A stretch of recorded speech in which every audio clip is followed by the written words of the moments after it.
자, 바로 본론으로 들어가 볼까요? 오늘 우리가 파헤쳐 볼 주제는 바로 고임금의 역설입니다.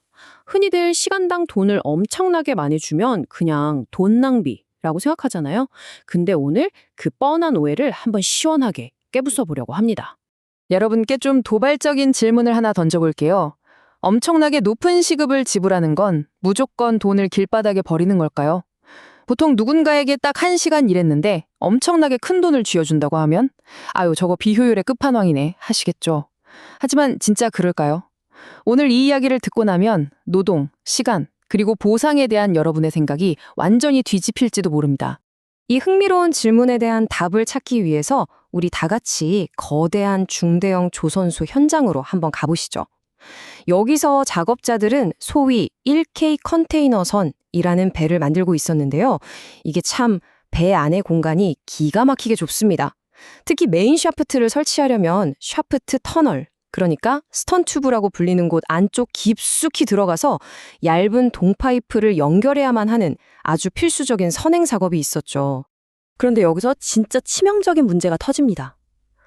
이 샤프트 터널 구멍이 상상 이상으로 작아서 막상 들어가서 파이프를 조립하려니까 팔 하나 까딱할 공간도 안 나온다는 아우성이 터진 거예요.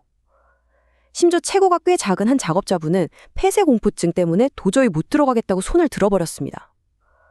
와, 이 얇은 동파이프 딱 하나, 이거 하나가 연결이 안 되니까 그 다음으로 이뤄져야 할 거대한 메인 샤프트 인입 작업 전체가 그야말로 올스톱 되어버린 겁니다.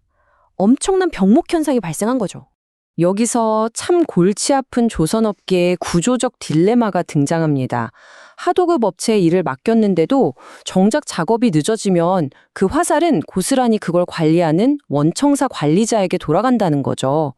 그러니까 원청 관리자 입장에서는 윗선에 대고 거기가 공간이 너무 좁아서 못한대요 라고 핑계댈 수도 없는 노릇이잖아요.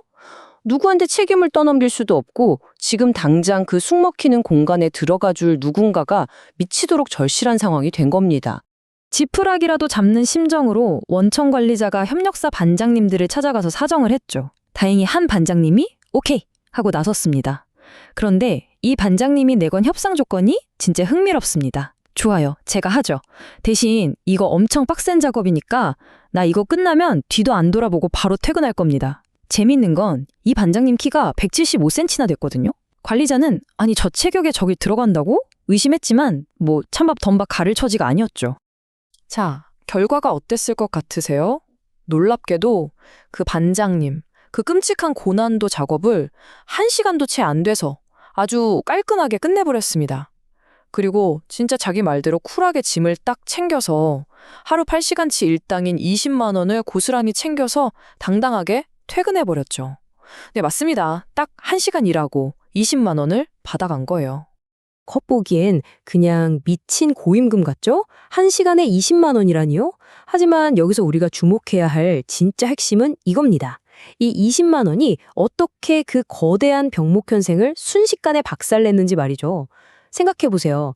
앞작업만 목 빠지게 기다리며 허송세월하던 수많은 뒷단 작업자들의 대기 시간이 한 방에 날아갔습니다. 1시간 만에 끝났으니 법정 의무 휴게 시간 챙겨줄 필요도 없죠? 게다가 이 반장님은 남은 시간에 다른 현장 가서 돈을 더 벌 수도 있잖아요. 만약 처음부터 자, 이 1시간짜리 지옥의 작업 성공하면 20만 원 쏩니다. 라고 공지했다면 어땠을까요? 아마 폐쇄공포증이 뭐냐면 당장 20명은 줄을 섰을 겁니다. 결국 회사가 쓴 돈은 똑같이 20만 원인데 효율성은 진짜 말도 안 되게 올라간 거잖아요. 그럼 이 기막힌 상황이 조선소에만 해당되는 걸까요? 다른 일반적인 상황에서는 어떻게 적용될지 한번 짚어보죠. 이해하기 쉽게 단순한 시뮬레이션을 하나 돌려보겠습니다. 작업자는 딱 1명, 기한은 5일, 그리고 전체 예산은 딱 100만 원짜리 프로젝트가 있다고 쳐보죠. 그러니까 하루 20만 원을 받는 작업자가 5일 동안 일하는 그런 흔한 구조입니다. 자, 이제 우리의 뻔한 현실, 이 시급제라는 시스템 아래서 이 5일이 어떻게 굴러가는지 볼까요? 하루 8시간, 총 40시간 스케줄인데 실상은 완전 코미디입니다. 1일차, 도면 오류 때문에 대기하다가 고작 4시간 일해놓고 시스템엔 8시간 꽉 채워 적습니다. 2일차, 자재가 안 와서 딱 1시간 일했는데 역시 8시간 기입하죠. 3일차엔 5시간 빡세게 일해서 A 작업 끝냅니다. 4일차엔 비가 와서 아예 공쳤는데 그래도 8시간이 기록돼요. 대망의 5일차, 비작업을 맡은 작업자? 한 4시간이면 끝날 거 뻔히 알지만 굳이 일찍 안 끝냅니다. 퇴근 시간인 오후 5시에 딱 맞춰서 예술적으로 속도 조절을 하죠. 그러곤 또 8시간 입력. 이게 바로 40시간의 진짜 현실입니다. 그런데 말이죠. 만약 이 똑같은 예산 100만 원을 일한 시간이 아니라 오직 결과물, 즉 성과를 기준으로 쪼개서 준다면 어떻게 될까요? 예를 들어 A 작업 끝내면 60만 원, B 작업 끝내면 40만 원 드립니다 하고 성과제로 세팅하는 거예요. 이렇게 되면 작업자가 하루 종일 현장에서 민기적거리면서 작업 시간을 8시간으로 억지로 부풀릴 이유가 아예 완벽하게 사라지게 됩니다. 이 부분이 진짜 핵심인데요. 시급제든 성과제든 프로젝트에 들어간 돈은 결국 똑같이 100만 원입니다. 하지만 시스템에 찍힌 숫자는 하늘과 땅 차이죠. 시급제에서는 온갖 대기 시간에 눈치 보며 속도 조절한 시간까지 짬뽕이 돼서 40시간이라는 빵빵하게 부풀려진 데이터가 기록됩니다. 반면 성과제에서는요, 군더더기 없이 실제 작업에만 집중한 아주 현실적이고 날렵한 24시간만이 기록되죠. 결국 우리가 뼈저리게 느껴야 할 건 이 40시간과 24시간의 간극입니다.